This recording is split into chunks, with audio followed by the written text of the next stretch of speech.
Hey, it's Frank, that one web guy, and I'm back with another video. In this video, I wanted to talk about favicons. That's what they call them, F-A-V-I-C-O-N, favicons. That's the little images you see up here on your browser tabs that helps identify your site when somebody's looking across here. Obviously, these are Google, WordPress, and some others, Google search, and whatever this one is here. Now, I just recently moved this site to a different server, different hosting. And I'd done it in a way where I installed WordPress, a clean installed WordPress on the new host, and I just did an import tool to bring it over, and I noticed that my favicon was gone. So I thought it'd be a good opportunity. I could have just moved it over, but I thought it'd be a good opportunity to show you how to do that if you're curious yourself. So of course it's best to have your image already created, and we'll talk about that as we get there, but which I already do. It's part of the logo that I use for this site. And I will just bring that in. It's a good idea to have it.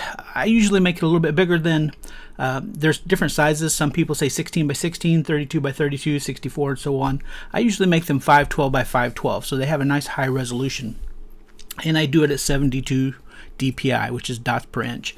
If you're unfamiliar with those terms, your graphics person would, or you could hire somebody on Fiverr to help you out with that information. So let's go ahead and get started. So what I'm going to do here is I'm going to go to this site called Favicon Generator.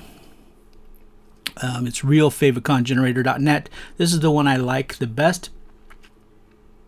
So what I'm going to do is I'm going to select your favicon image, and I'm going to show all files. I'm going to go to my sites, and I should have it down here at the bottom.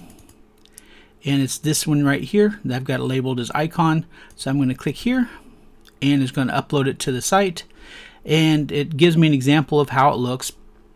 I can change background colors and things like that, but I have it set as a transparent background, and I've used a slight white stroke around the outside in case it's on a dark background. It just gives it a little bit more pop, and you'll see that you can see it a little bit better here.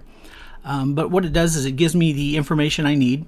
I can go through here and just kind of check it out. It's going to show what it looks like on, like if it was a web clip, if you saved it to your phone icon, it would be like this.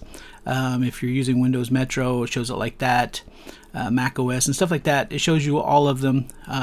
So what I like how it looks. I'm not going to make any changes from the defaults. I'm going to generate the information, and it'll allow me to take us just a second here. There we go. It says that I need to insert this code in the beginning of my head section of all my pages. Well, I'm using WordPress, and I'll show you how to do that. I can download your package, which gives you all the different images you need for the types that it talked about, Apple and all that kind of stuff. So I'm going to go ahead and download that, and that's all ready. I'm going to open up that folder so I know where it's at, and I'm just going to extract it all. We could do it multiple ways, but they're smaller images, so I can just extract all, and it should pop it up there. I'm going to move this over to my other screen just to get it out of the way and close this window here. So what we're going to do next is go to our WordPress dashboard. I'm going to go to plugins. I'm going to click, I should have clicked add new there, and click it here once we're there. And I'm going to search for header. Now there's multiple ways to do that. Header footer, and I use this, I think it's the second one here, install now. And what this does is it allows us to add that code to the header and footer of our website, so you don't have to go in and actually edit the file itself and worry about getting overwritten if you make any updates or whatever.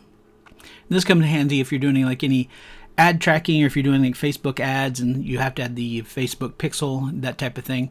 So we can see it here, HFCM, and I'm going to go ahead and, before I create this, I'm just going to go ahead and grab this here. I'm just going to select it and copy it, go back to my site here, and I'm going to add a new snippet. Snippet name, I'm going to say favicon, and exclude pages. I'm not going to do that. Exclude post, and then I just copy right down here. It says snippet code, line 1. I'm just going to hit Control V on my keyboard for paste. Command V if you're on a Mac, or you could probably right click and select paste that way. If you're using a mouse or tablet or whatever. You might have different options there. I'm going to click save. And it is now saved that. Now to upload the images, you could either go into your control panel for your hosting. You could use FTP. I'm going to make it simple. Right now I'm just going to go ahead and add a new plugin, and it's called File Manager.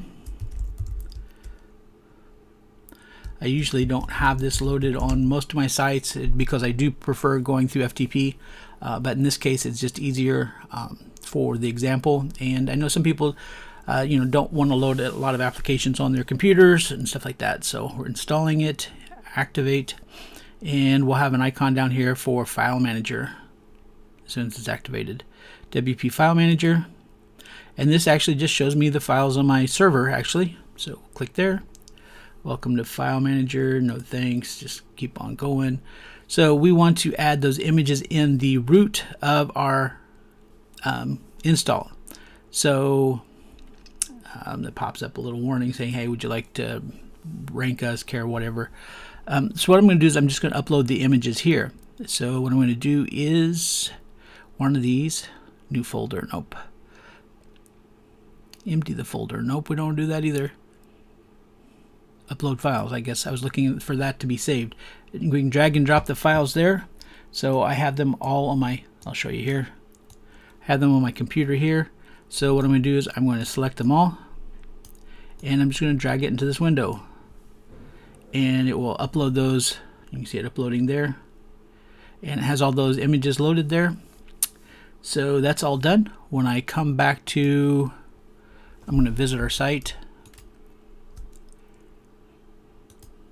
and you can see now we have the icon up here at the top for our site. The icon's now added, and everything's done. That's all we need.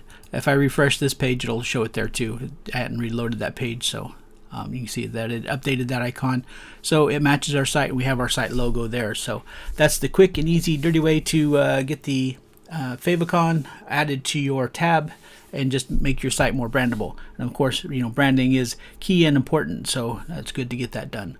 I'll be back soon with another video. If you have any questions, don't hesitate to ask, and I look forward to talking to you again soon. Thanks so much.